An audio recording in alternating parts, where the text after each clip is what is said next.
Dan seperti yang sudah diumumkan bahwa malam hari ini kita akan belajar sama-sama sebuah pelajaran yang saya beri judul Realitas Perjanjian Baru. Nah, mengapa pelajaran ini menjadi penting?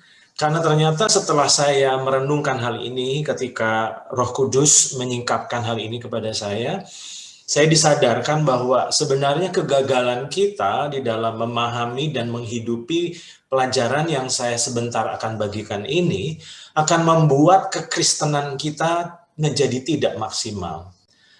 Nah, bagaimana mungkin kita bisa memuridkan bangsa-bangsa kalau kekristenan kita tidak bertumbuh secara maksimal?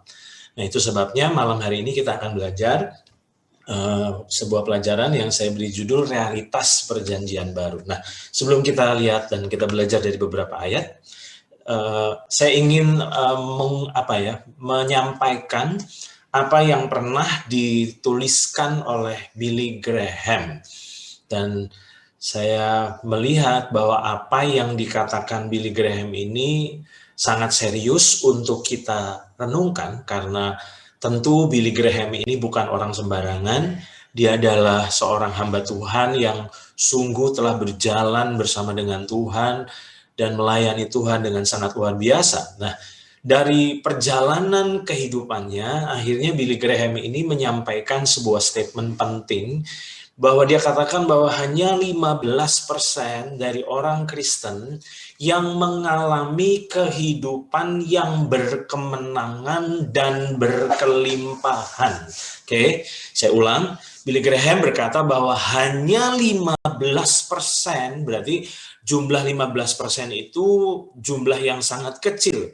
Berarti jika kita memperhatikan apa yang disampaikan oleh Billy Graham bahwa hanya 15% dari orang Kristen yang mengalami kehidupan yang berkemenangan dan berkelimpahan, berarti mayoritas dari orang Kristen sebenarnya belum mengalami kemaksimalan. Nah, sekarang apa sih sebenarnya yang menjadi penyebab mayoritas banyak orang percaya belum mengalami kemenangan dan belum mengalami kehidupan yang berkelimpahan seperti yang sebenarnya Tuhan janjikan? Dan ternyata salah satu penyebabnya, memang banyak penyebab, tapi malam ini kita akan belajar bahwa salah satu penyebabnya adalah, saya mencatat di sini bahwa sangat disayangkan bahwa perjanjian baru itu baru sebatas menjadi buku bacaan. Tentu kita membacanya, kita sangat menghargai buku ini, yaitu bagian dari Alkitab.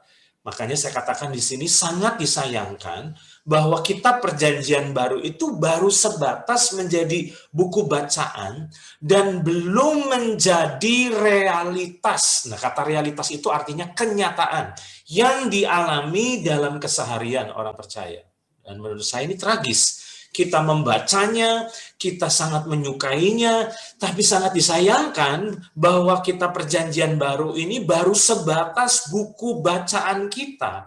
Belum menjadi sebuah kenyataan, belum menjadi sebuah pengalaman dalam keseharian kita. Nah, apa sih yang menyebabkan hal ini? Nah, kita akan lihat di dalam Roma pasal 12 ayat yang kedua. Coba saudara perhatikan ayat ini.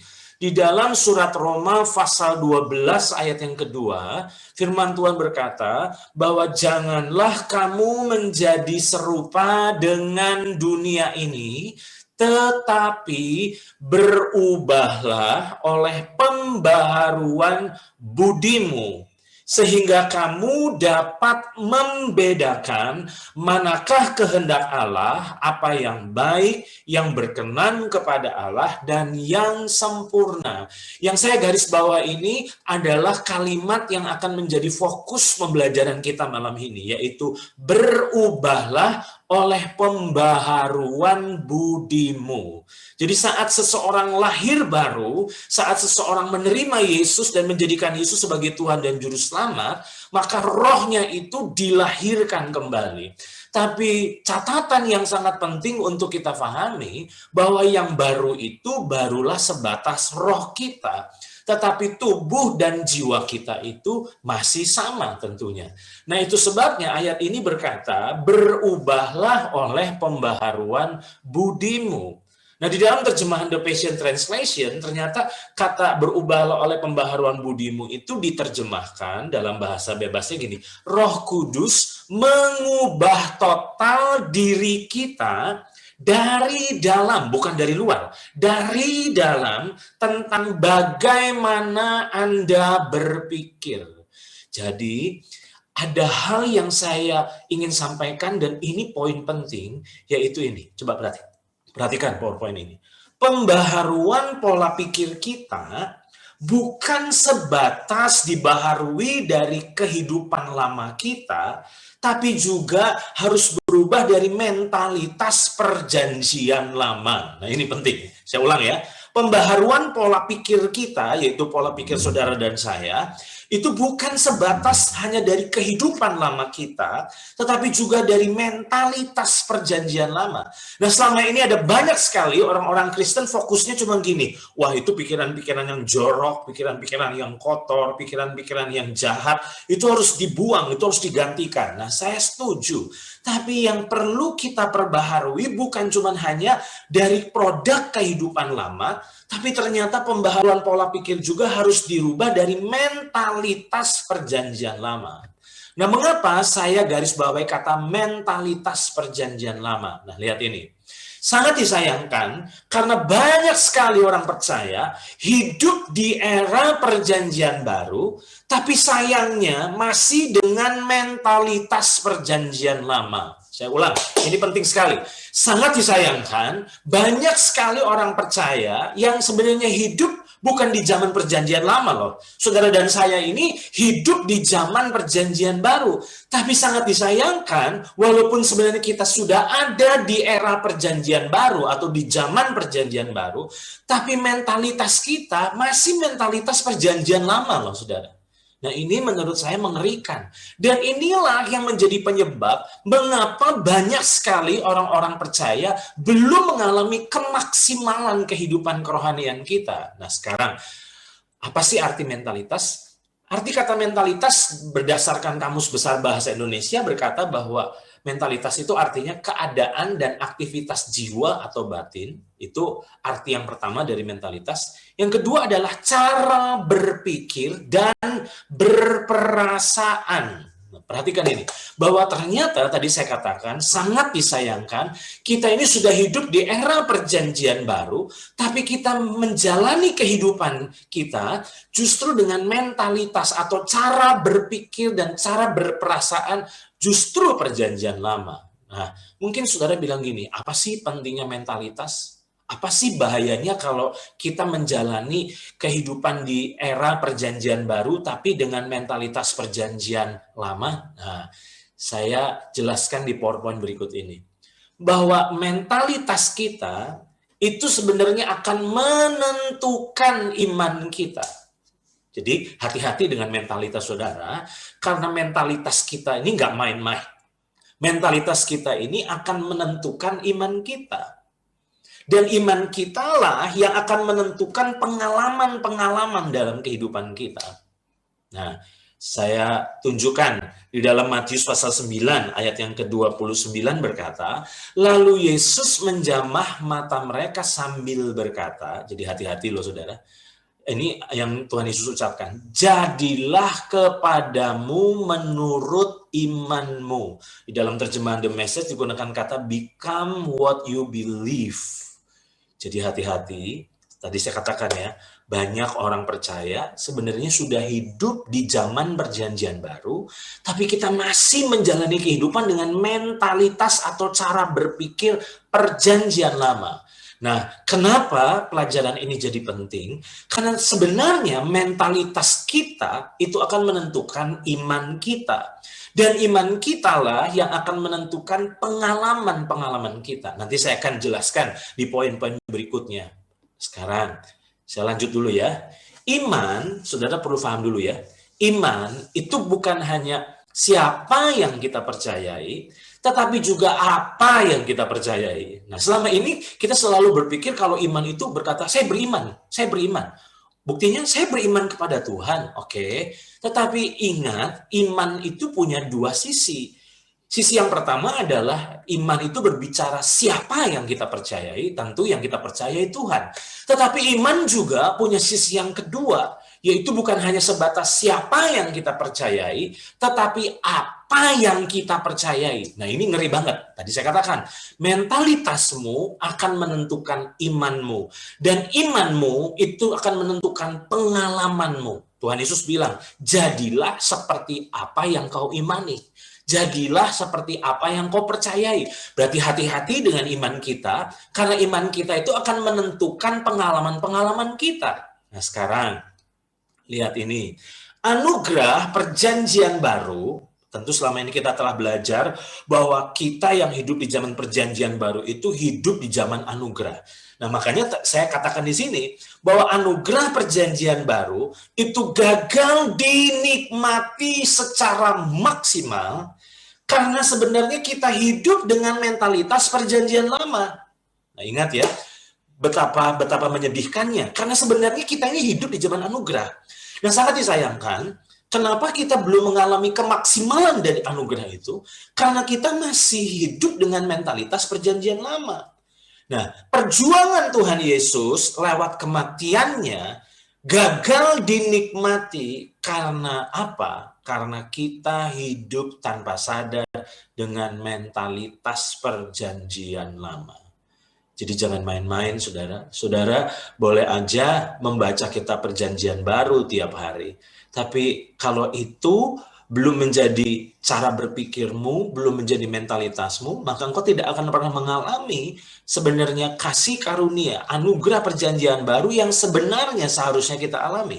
Nah, sekarang lihat PowerPoint berikut ini.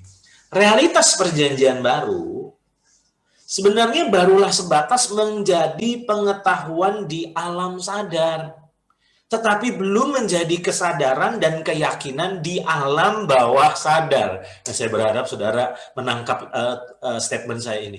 Realitas atau kenyataan perjanjian baru tanpa sadar sebenarnya barulah sebatas menjadi pengetahuan di alam sadar, tetapi sebenarnya belum menjadi kesadaran dan keyakinan di alam bawah sadar. Nah, jangan main-main karena 95% hidup seseorang itu digerakkan oleh alam bawah sadarnya. Sedangkan 5% itu digerakkan oleh alam sadarnya. Oke, saya ulang ya. Hati-hati karena 95% kehidupan seseorang itu digerakkan justru bukan oleh alam sadarnya, tapi oleh alam bawah sadarnya. Hanya 5% yang digerakkan oleh alam sadarnya. Nah, celakanya realitas atau kenyataan perjanjian baru itu baru sebatas menjadi bagian dari alam sadar kita, tapi belum menjadi keyakinan di alam bawah sadar kita. Nah, sekarang dari mana kita bisa tahu kita tuh masih hidup dengan mentalitas perjanjian lama? Nah, menurut saya ini, perkataan kita sebenarnya adalah ekspresi dari apa yang sesungguhnya kita percayai di hati kita.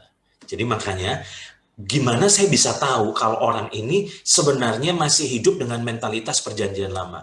Dari apa yang diucapkannya, dari apa yang didoakannya. Karena waktu kita dengar doa seseorang, kita sedang dengar perkataan seseorang, sebenarnya apa yang dikatakan itu adalah ekspresi dari apa yang sesungguhnya dipercayai di hatinya. Apa yang sesungguhnya dipercaya di alam bawah sadarnya.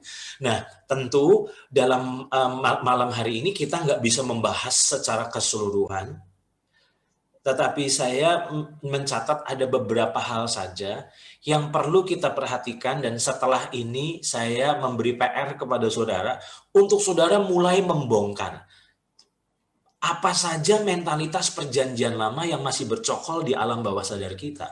Dan itulah yang sebenarnya menggembosi kita untuk kita mengalami kasih karunia yang sebenarnya Tuhan sudah sediakan buat kita. Nah, yang pertama, apakah itu? Ternyata zaman perjanjian lama dan zaman perjanjian baru itu berbeda ya. Ingat, kita tidak hidup di zaman perjanjian lama, tapi kita hidup di zaman perjanjian baru. Berarti kita harus hidup dengan mentalitas perjanjian baru. Yang pertama, ternyata yang terjadi di zaman perjanjian baru adalah perubahan dari di luar menjadi di dalam. Saya ulangi, ini penting. Yang pertama, apa sih yang berubah di zaman perjanjian lama jadi perjanjian baru? Perubahan yang pertama adalah dari di luar sekarang menjadi di dalam. Jadi kata kunci di perjanjian baru adalah kata di dalam. Nah, sekarang lihat, kita akan belajar ya. Jangan pernah mencari Tuhan di luar, karena Dia telah ada di dalam kita. Saya ulang ya, saudara. Jangan pernah mencari Tuhan di luar, karena Dia telah ada di dalam diri kita. Jadi menurut saya kurang tepat kalau kita pergi ke gereja untuk mencari Tuhan. Saya mau katakan kepada saudara, Tuhan itu tidak tinggal di gereja. Tuhan itu tinggal dalam diri saudara dan saya. Jadi tujuan kita pergi beribadah di gereja itu bukan supaya kita ketemu Tuhan. Saya ulang ya, ini penting ya. Karena di dalam Galatia pasal 2 ayat yang ke-20 berkata, namun aku hidup, tetapi bukan lagi aku sendiri yang hidup, melainkan Kristus yang hidup di dalam aku. Di zaman perjanjian lama, Tuhan itu ada di luar. Sedangkan di zaman perjanjian baru, Tuhan itu sudah ada di dalam. Nah, masalahnya kita selalu mencari Tuhan di luar diri kita, makanya kita nggak pernah ketemu, makanya kita frustasi. Saya ambil contoh, saudara pernah mencari kunci rumah atau kunci mobil atau kunci motor dan saudara benar-benar mengobrak-ngabrik rumah saudara cari di mana-mana, saudara bongkar semuanya, saudara cari kira-kira jatuh di mana, dan saudara benar-benar frustasi karena saudara mencari kunci yang hilang dan tidak diketemukan. Padahal ternyata begitu saudara pas mandi dan ganti pakaian, ternyata kunci itu ada di kantong celana saudara. Betapa tragisnya itu kalau kejadian. Makanya nggak pernah ketemu. Karena apa? Karena kunci itu nggak ada di luar. Kunci itu ada di dalam. Nah, hari ini saya mau katakan kepada saudara, Tuhan sudah ada di dalam kita. Berarti saudara tidak perlu mencari Dia lagi. Karena Dia sudah ada di dalam diri kita. Nah, sekarang saya lanjutkan ya. Berpindahlah dari mentalitas mencari Tuhan menjadi mengalami Tuhan yang di dalam. Saya ulang, ini penting sekali. Berpindahlah dari mentalitas mencari Tuhan menjadi mengalami Tuhan yang di dalam. Nah, ingat, saya berharap kita perlu membongkar tipu muslihat iblis, di mana iblis terus mendoktrin kita bahwa cari Tuhan, cari Tuhan. Kita cari di luar, padahal ternyata Tuhan itu sudah ada di dalam. Makanya yang pertama saya catat di sini, berpindahlah dari mentalitas mencari Tuhan menjadi mengalami Tuhan yang di dalam. Yang kedua, berpindahlah dari menantikan Tuhan menjadi menikmati Tuhan. Sejak Tuhan singkapkan ini, sejak Tuhan wahyukan kebenaran ini kepada saya, mengalami hadirat Tuhan itu tidak susah, saudara. Banyak kali dulu ketika saya masih dikuasai sama mentalitas perjanjian lama, waduh frustasi banget itu. Udah coba doa, tapi sepertinya kok nggak ngalami hadirat Tuhan. Lalu akhirnya tertuduh, kita berkata, kira-kira apakah saya dosa apa saya ini, sampai saya nggak bisa ngerasain hadirat Tuhan. Kira-kira apa yang saya lakukan? Kira-kira Tuhan kemana? Apa Tuhan kecewa? Apa Tuhan marah? Lalu apa terjadi? Kita tanpa sadar sebenarnya telah hidup dengan mentalitas perjanjian lama. Maka saya katakan berpindahlah dari menantikan Tuhan menjadi menikmati Tuhan. Ya, itu yang kedua. Yang ketiga, berpindahlah dari menanti-nantikan Tuhan menjadi apa? Menjadi beristirahat dalam hadirat Tuhan. Makanya ketika saudara mungkin mengikuti teaching-teaching saya sering mengajar tentang pentingnya kita berdiam diri dengan tenang. Atau dalam bahasanya, pentingnya kita solitude, tenang. Untuk apa sih? Sebenarnya bukan untuk mendengar Tuhan bicara, karena Tuhan bisa bicara kapan saja. Tapi sebenarnya ketika kita berdiam diri di hadapan Tuhan, maka sebenarnya kita sedang beristirahat dalam hadirat Tuhan. Disitulah ketika kebenaran ini diwahyukan kepada saya, disitulah mencari Tuhan itu udah bukan sesuatu yang susah, karena Tuhan sudah ada di dalam. Jadi bukan dicari lagi, tapi dialami. Dialami. Dan ketika saya menikmati kehadiran Tuhan yang di dalam, saya beristirahat dari kepenatan, dari kejenuhan, dari kelelahan, dan saya rest dalam hadirat Tuhan. Dan disitulah akhirnya kekuatan saya diperbaharui. Nah, itu yang saya sampaikan di poin pertama ini. Nah, sebelum kita berpindah ke poin kedua, saya mau katakan kepada saudara, tepatkah jika kita ingin lebih dekat lagi dengan Tuhan? Tadi kan saya katakan, apa yang kita katakan itu sebenarnya lahir dari hati kita. Dan itu adalah ekspresi dari apa yang kita percayai. Nah, banyak sekali orang-orang Kristen yang saya jumpai, mereka berkata, saya rindu untuk lebih dekat lagi dengan Tuhan. Saya rindu untuk saya makin dekat dengan Tuhan. Pertanyaan saya, tepatkah jika kita ingin lebih dekat lagi dengan Tuhan? Ingat, saudara, bukankah seharusnya kehadiran Tuhan di dalam telah meniadakan jarak? Saya ambil contoh, lihat ini, di tangan saya ini ada remote AC. Kalau remote AC ini ada di luar, saya pegang, dan saya taruh di depan ini, di meja ini, maka jarak saya dengan remote ini cukup dekat. Kalau remote itu saya pindahkan agak menjauh, berarti saya jadi lebih jauh dari remote. Berarti karena remote itu ada di luar diri saya, maka jarak dekat jauh itu sangat relatif. Tapi apa jadinya ketika remote itu saya masukkan ke kantong celana saya? Maka remote itu sudah ada di dalam saya. Pertanyaan saya, berarti kalau remote itu sudah ada di dalam saya masih berjarak lagi dengan remote atau tidak, saudara? Tentu sudah tidak berjarak. Kalau saya berkata, saya ingin lebih dekat lagi dengan remote. Pertanyaan saya, apakah itu tepat? Jadi hati-hati, saudara, tanpa sadar, sebenarnya kita masih hidup dengan mentalitas perjanjian lama, loh, saudara. Tuhan itu sudah meniadakan jarak dengan dia tinggal dalam diri kita. Dan disitulah sebenarnya kita sudah tidak berjarak lagi. Makanya tinggal bagaimana kita mengenali Tuhan yang di dalam, mengalami Tuhan yang di dalam. Nah, sekarang saya masuk ke poin berikutnya ya. Hadirat Tuhan bukan lagi dibatasi oleh tempat dan waktu loh, saudara. Karena Tuhan itu sudah tinggal di dalam, maka hadirat Tuhan itu bukan lagi dibatasi oleh tempat dan waktu, tapi berubah menjadi 24 jam sehari dan 7 hari dalam seminggu. Makanya betapa ironisnya kita kalau kita menunggu praise and worship di hari Minggu untuk kita bisa mengalami hadirat Tuhan. Menurut saya itu konyol. Kenapa? Karena kita nggak butuh hari Minggu untuk kita bisa mengalami hadirat Tuhan. Karena hadirat Tuhan itu sudah ada di dalam diri kita. Makanya di dalam Injil Yohanes pasal 4 ayat 21, firman Tuhan berkata, kata Yesus kepadanya, kepada perempuan Samaria, percayalah kepadaku, hai perempuan, saatnya akan tiba. Nah, itu belum tiba waktu ini, tapi sekarang sudah tiba. Saatnya akan tiba bahwa kamu akan menyembah Bapa bukan di gunung. Ini bukan masalah tempat, bukan juga di Yerusalem. Jadi saya mau katakan kepada saudara, saudara dan saya punya kesempatan mengalami hadirat Tuhan 24 jam sehari, 7 hari dalam seminggu. Saudara nggak perlu nunggu hari Minggu untuk bisa mengalami hadirat Tuhan. Saudara nggak butuh seorang worship leader menaikkan pujian penyembahan baru saudara mengalami hadirat Tuhan. Saya mau katakan itu hanya perasaanmu. Karena hadirat Tuhan bukan sebatas perasaan, tapi hadirat Tuhan adalah realita sebenarnya. Nah, hari ini yuk kita mulai bangun mentalitas perjanjian baru.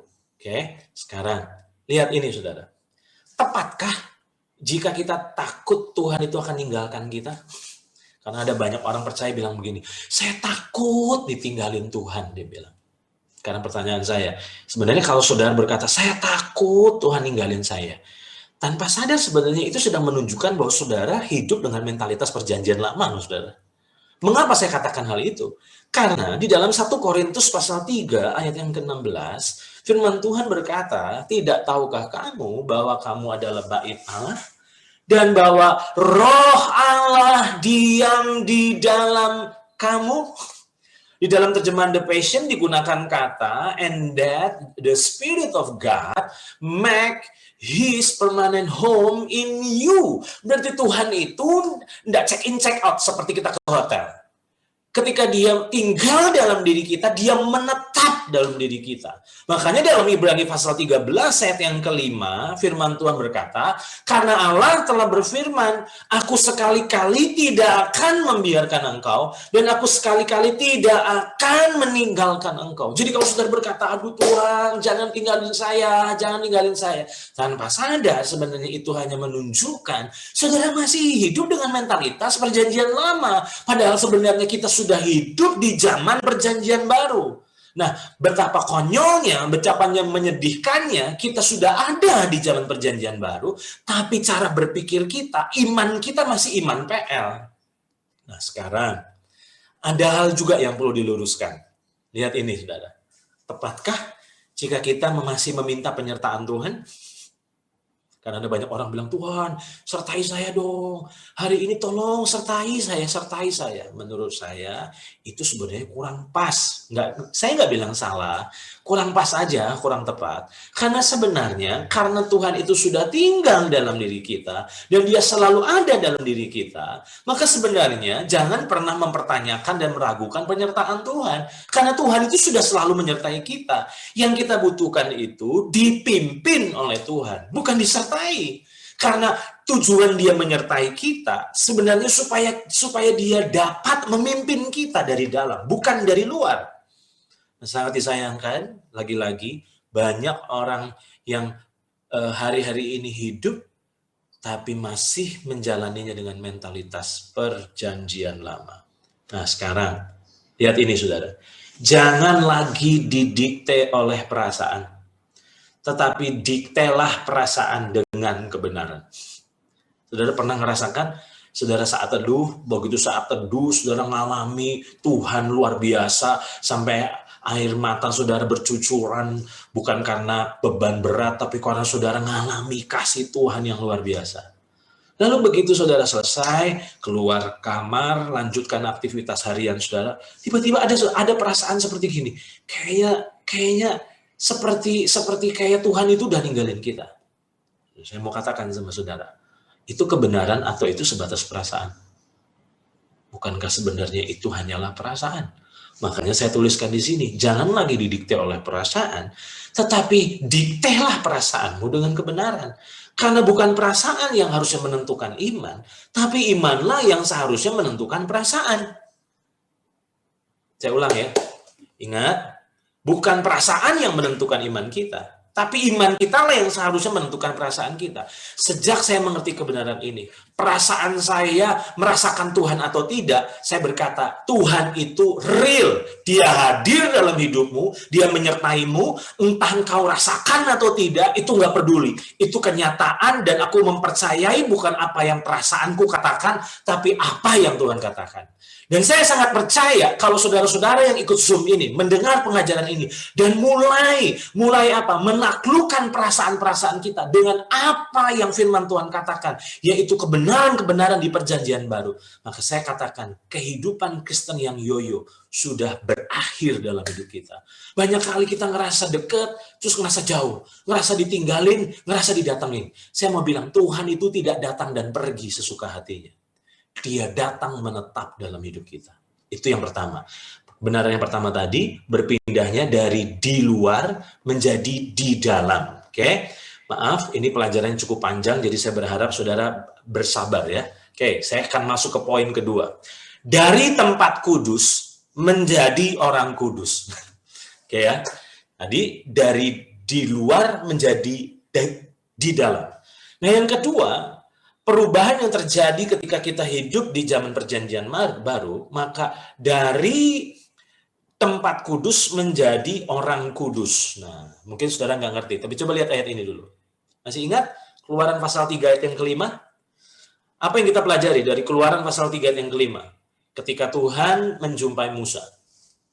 Lalu ia berfirman, janganlah datang dekat-dekat, tanggalkanlah kasutmu dari kakimu. Sebab tempat di mana engkau berdiri itu adalah tanah yang kudus. Jadi tanahnya tadi itu nggak kudus, tapi ketika Tuhan hadir di situ, berubah menjadi tanah yang kudus. Di dalam Yosua pasal 5 ayat yang ke-15 berkata, ini pengalaman bukan pengalaman Musa lagi, tapi pengalaman Yosua. Dan panglima bala tentara Tuhan itu berkata kepada Yosua, tanggalkanlah kasutmu dari kakimu. Ingat, kembali lagi, sebab tempat engkau berdiri itu kudus. Dan Yosua berbuat demikian. Jadi ingat, di zaman perjanjian lama, di mana Tuhan hadir di situ, tempat itu berubah menjadi tempat yang kudus. Nah sekarang, saya mau masuk ke titik ini penting. Jika kehadiran Tuhan di satu tempat membuat tempat itu menjadi kudus, maka kehadiran Tuhan dalam diri orang percaya menjadikannya orang kudus. Wow, bukankah ini pewahyuan? Saya ulang, jika kehadiran Tuhan di suatu tempat membuat tempat itu menjadi kudus, maka kehadiran Tuhan dalam diri saudara dan saya menjadikan kita orang kudus. Wow.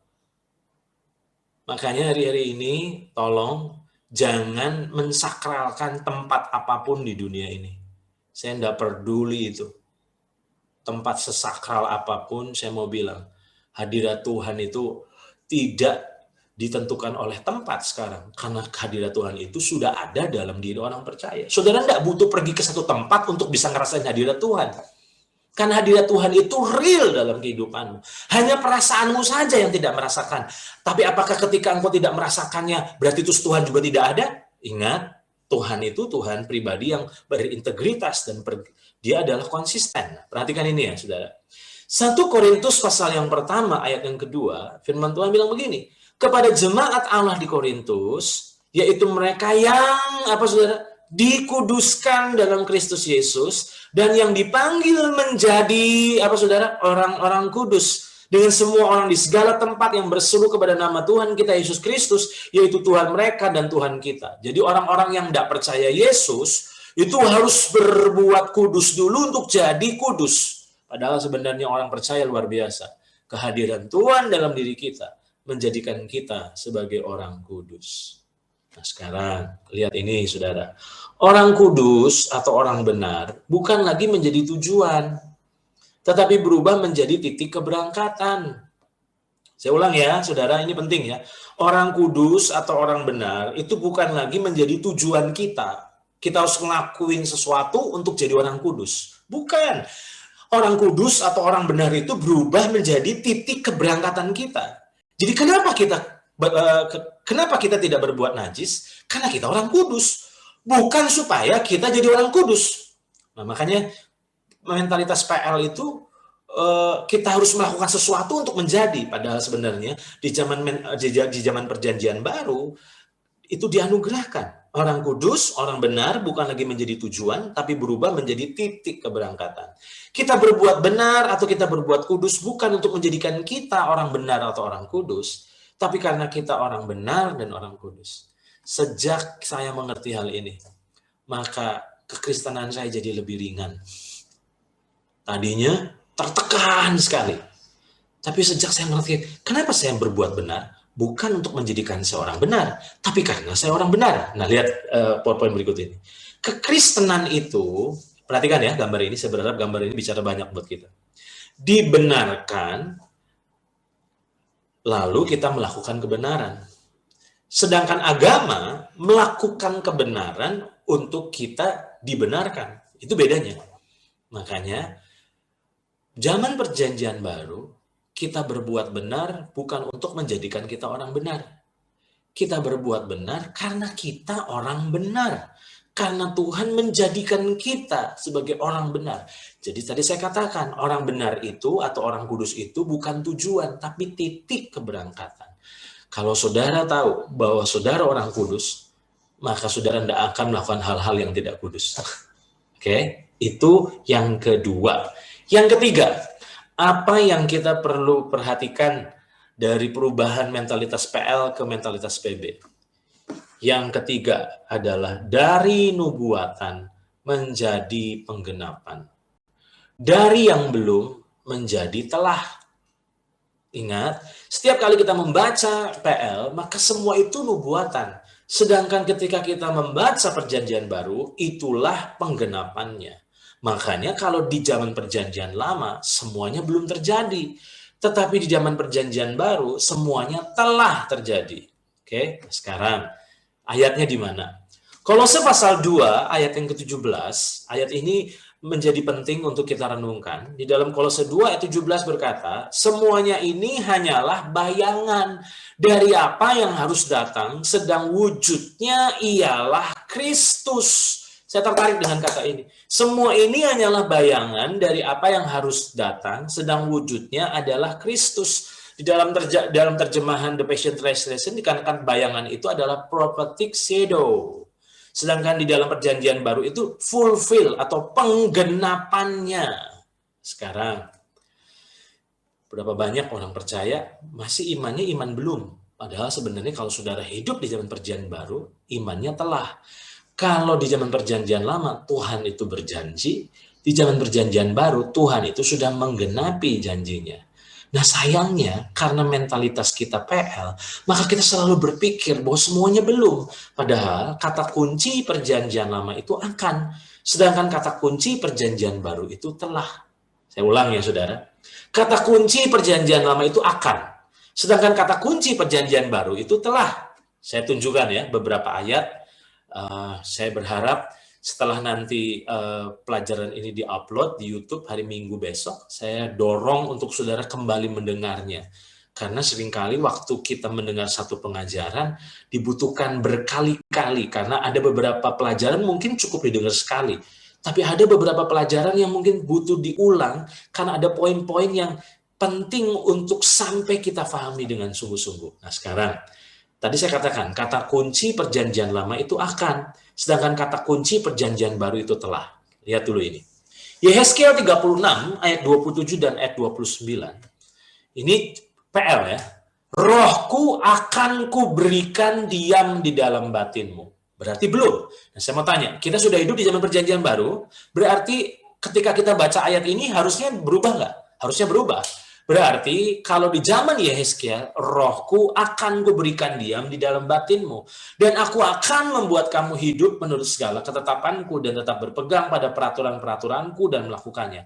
Aku akan melepaskan kamu dari segala dosa kenajisanmu. Dan aku akan menumbuhkan gandum serta memperbanyaknya. Dan aku tidak lagi mendatangkan kelaparan atasmu. Ini perjanjian lama nubuatannya. Nah saya mau tanya, ini sebenarnya sudah tergenapi belum di zaman kita? Harusnya sudah tergenapi di zaman kita. Berarti kalau kita baca ayat ini di konteks perjanjian baru, bunyinya, rohku telah kuberikan diam di dalam batinmu. Dan aku telah membuat kamu hidup menurut segala ketetapanku dan tetap berpegang pada peraturan-peraturanku dan melakukannya. Dan aku telah melepaskan kamu dari segala dosa kenajisanmu. Dan aku telah menumbuhkan gandum serta memperbanyaknya. Itu artinya kita melihat perjanjian lama dalam konteks perjanjian baru. Ambil contoh yang lain. Tadi saya katakan, kata kunci PL itu akan, sedangkan kata kunci PB itu telah. Coba, buktinya ayat ini, saudara. Buktinya ayat ini, perhatikan ini.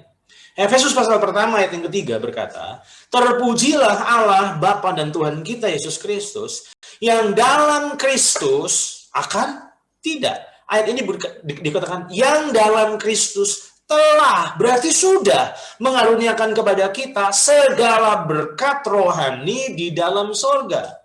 Nah, saya pernah mengajar beberapa minggu lalu, sudah di-upload, judulnya adalah Dasar Bersyukur. Jadi kalau saudara belum mendengarnya, saya sarankan untuk saudara mendengar, karena saya mengupas ayat ini dengan lebih detail. Tapi ingat, di momen ini saya mau ingatkan kepada saudara bahwa Efesus pasal pertama ayat yang ketiga berkata, yang dalam Kristus telah mengaruniakan kepada kita segala berkat rohani dalam sorga. 1 Petrus 2 ayat 24 bilang, ia sendiri telah memikul dosa kita di dalam tubuhnya di kayu salib, supaya kita yang telah mati terhadap dosa hidup untuk kebenaran, dan oleh bilur-bilurnya kamu akan sembuh. Pertanyaan saya, bukan itu betul bacanya? Tidak. Ayat ini berkata oleh bilur-bilurnya, kamu telah sembuh. Bahayanya mentalitas akan menentukan iman. Iman menentukan pengalaman. Tadi saya katakan. Berarti banyak sekali orang-orang percaya masih hidup dengan mentalitas PL. Dan ingat, mentalitas PL akan membuat kita punya iman PL. Iman PL itu apa sih? Iman yang belum. Sedangkan iman perjanjian baru adalah iman yang telah. Makanya, Tuhan yang kita sembah dan yang tinggal di dalam kita adalah Tuhan yang telah dan bukan Tuhan yang belum. Nah, sangat disayangkan masih banyak orang percaya masih berpikir Tuhan itu belum. Padahal saya mau katakan kepada saudara, Tuhan itu telah. Nah, ambil contoh lagu Doa Yabes, saudara. Karena doa Yabes itu bilang, kiranya Tuhan memberkati. Kalau kiranya berarti belum. Dan menurut saya nggak ada yang salah. Karena sebenarnya doa Yabes itu doa PL. Nah, celakanya kita menyanyikan lagu itu dan mengimani itu dan berkata, Tuhan kiranya berkati aku. Saya mau katakan sama saudara, apakah tepat kalau berkata, Tuhan berkati aku dong, Tuhan berkati. Berarti mentalitas saudara belum. Padahal saya mau katakan kepada saudara, Tuhan itu sebenarnya telah memberkati kita. Lihat ayat ini. Galatia 3 ayat 9 dan ayat 13 sampai 14. Jadi mereka yang hidup dari iman, merekalah yang diberkati, bukan akan diberkati, yang diberkati bersama-sama dengan Abraham yang beriman itu. Kristus telah menebus kita dari kutuk hukum Taurat dengan jalan menjadi kutuk karena kita, sebab ada tertulis, terkutuklah orang yang digantung pada kayu salib. Yesus Kristus, perhatikan kata ini, telah, bukan akan. Perhatikan ini, bukan akan. Yesus Kristus telah membuat ini. Apa yang dia buat? Supaya di dalam dia, di dalam Yesus, berkat Abraham sampai kepada bangsa-bangsa lain, yaitu kita semua. Sehingga oleh iman kita menerima roh yang telah dijanjikan itu. Sejak saya mengerti kebenaran ini, saya belajar untuk merubah doa saya. Saya nggak berkata, Tuhan berkati saya. Doa saya sekarang, Tuhan, aku bersyukur karena aku adalah orang yang diberkati. Karena di dalam Kristus maka berkat Abraham itu sampai kepadaku. Aku bersyukur buat berkat-berkat-Mu. Bukan, Tuhan berkati aku dong hari ini, Tuhan berkati. Berarti tanpa sadar kita memandang Tuhan itu belum memberkati kita. Padahal sebenarnya Tuhan itu telah memberkati kita. Yang keempat, yang terakhir. Apa mentalitas PL yang perlu kita berantas dan kita perlu tumbuhkan mentalitas PB? Lihat ini, saudara. Dari masalah kemampuan menjadi masalah keputusan. Masalah PL itu masalah kemampuan, sedangkan masalah PB itu masalah keputusan. Saya ulang, sudah. Masalah PL zaman perjanjian lama itu masalah kemampuan, sedangkan di masalah perjanjian baru adalah masalah keputusan. Mengapa saya katakan keputusan? Kalau saudara sering mendengar pengajaran saya sering sekali membahas Filipi 2:13. Ingat, masalah di PL itu ketidakmampuan. Sedangkan di zaman perjanjian baru itu masalahnya bukan ketidakmampuan lagi, itu masalah keputusan. Nah, mengapa? Karena Filipi 2:13 berkata, karena Allah lah yang mengerjakan di dalam kamu baik kemauan maupun pekerjaan. Saya sering membahas ayat ini, berkata di dalam kita, yaitu Tuhan yang ada di dalam kita. Saya ulang, Tuhan yang ada dalam diri kita itu mengerjakan dua hal, kemauan dan kemampuan. Saya pernah membahas ini toh, bahwa yang pertama-tama dia kerjakan adalah kemauan, kerinduan. Nah, gimana supaya dia bisa mengerjakan kemampuan? Dengan kita memutuskan untuk meresponi kerinduan itu. Jadi, kalau masalah PL itu kemampuan, kalau masalah PB itu keputusan. Sekarang, saya buktikan satu ayat lagi. Bagaimana dengan ayat ini? Roma 5 ayat 5 berkata, dan pengharapan tidak mengecewakan karena kasih Allah akan tidak. Ayat ini berkata, telah dicurahkan di dalam hati kita oleh Roh Kudus yang telah dikaruniakan kepada kita. Dalam terjemahan bahasa Indonesia sehari-hari dikatakan, harapan yang seperti ini tidak akan mengecewakan kita. Sebab hati kita bukan akan, tapi sudah diisi oleh Allah dengan kasih-Nya. Jadi kurang tepat kalau kita berkata, Tuhan berikan aku kasih-Mu, supaya aku bisa ngampuni orang itu, Tuhan. Saya mau katakan sama saudara, kalau saudara berdoa seperti itu, berarti itu hanya membuktikan mentalitasmu masih mentalitas PL. Berarti saudara berkata, Tuhan berikan aku kasih-Mu. Kita minta kasih, padahal Tuhan bilang, loh, kasih itu kan sudah aku curahkan di hati kamu. Sudah aku berikan dalam diri kamu. Berarti kalau kita mengasihi atau tidak, itu bukan masalah mampu atau tidak. Masalah mau atau tidak. Terlalu banyak orang percaya yang saya dengar doanya atau saya dengar perkataannya, Pak, kok saya sedang minta supaya Tuhan memberikan kasihnya sama saya. Sebab kalau enggak, saya enggak mungkin bisa mengasihi. Maaf, saya mau katakan, itu hanya menandakan bahwa saudara masih hidup dengan mentalitas perjanjian lama. Padahal sebenarnya ketika saudara terima Yesus, ingat, Tuhan itu kasih, Allah itu kasih. Berarti kalau saudara menerima Tuhan dan Tuhan ada di dalam dirimu, maka sumber kasih itu sebenarnya sudah berdiam dalam dirimu. Nah, kalau saudara mengasihi atau tidak, itu bukan masalah mampu atau tidak, tapi mau atau tidak. Nah, sekarang saya akan tutup dengan ini. 3 slide lalu saya selesai. Tidak cukup tahu ternyata, tapi teruslah renungkan sampai mengalami pewahyuan. Saya ulang ya. Tidak cukup tahu tentang kebenaran-kebenaran perjanjian lama. Tapi teruslah renungkan sampai kita mengalami pewahyuan. Karena saya aja masih sering kesleo kok saudara. Masih sering berkata, Tuhan berkati aku, Tuhan berkati aku. Sampai Roh Kudus ingetin saya, loh. Bukankah aku sudah memberkatimu? Masih terus minta berkat. Ucap syukur untuk berkat itu lebih tepat. Makanya tidak cukup tahu, tapi teruslah renungkan sampai mengalami pewahyuan. Makanya di slide pertama tadi, di awal-awal saya katakan, pembaharuan pola pikir itu bukan cuma hanya dari kehidupan lama, tapi dari perjanjian lama. Hari ini saya memberi PR kepada saudara. Yuk, bersama dengan Roh Kudus, bongkar mentalitas-mentalitas kita yang sebenarnya tanpa sadar itu masih mentalitas PR. Tidak cukup tahu, tapi apa saudara? Teruslah renungkan sampai mengalami pewahyuan. Nah sekarang, apa sih pewahyuan? Saya punya definisi sederhana tentang pewahyuan. Pewahyuan adalah pemahaman yang Tuhan karuniakan, yang menghasilkan kesadaran dan keyakinan. Saya ulang, pewahyuan itu nggak bisa diupayakan, dianugerahkan. Jadi saudara itu nggak bisa mengalami pewahyuan dari ngototnya saudara. Kalau Tuhan tidak karuniakan, saudara nggak akan ngerti masalahnya. Makanya saya mendefinisikan pewahyuan adalah pemahaman, pengertian yang Tuhan karuniakan. Bukan karena kita jenius, bukan karena ini kita cerdas, bukan. Tapi pemahaman yang Tuhan karuniakan yang menghasilkan apa? Kesadaran dan keyakinan. Jadi kalau cuma sebatas tahu, itu sebetulnya belum pewahyuan. Tapi pewahyuan itu adalah pemahaman yang Tuhan karuniakan yang menghasilkan kesadaran dan keyakinan. Di saat saudara mulai renungkan, Tuhan ada di dalam. Dan saya ini orang kudus, saya orang benar. Kebenaran-kebenaran itu harus terus direnungkan sampai mencuci alam-alam bawah sadar kita, diganti, di-replace dengan keyakinan perjanjian baru, sehingga perjanjian baru menjadi mentalitas kita, menjadi iman kita. Oke, yang terakhir, slide terakhir lalu saya selesai. Mengubah mentalitas perjanjian lama menjadi mentalitas perjanjian baru tidak terjadi dalam semalam, tapi butuh waktu dan konsistensi. Konsistensi apa? Untuk merenungkan, untuk memperkatakan, untuk mengingatkan diri sendiri terus bahwa iya ya, Tuhan udah nggak di luar, Tuhan juga di dalam. Makanya hari ini yuk belajar untuk mulai mengkoreksi pemahaman-pemahaman kita. Jangan-jangan itu semua adalah produk dari mentalitas perjanjian lama. Saya ambil contoh yang lain. Banyak orang percaya masih berkata, masuk hadirat Tuhan. Oh, kalau praise and worship itu kita sedang masuk hadirat Tuhan.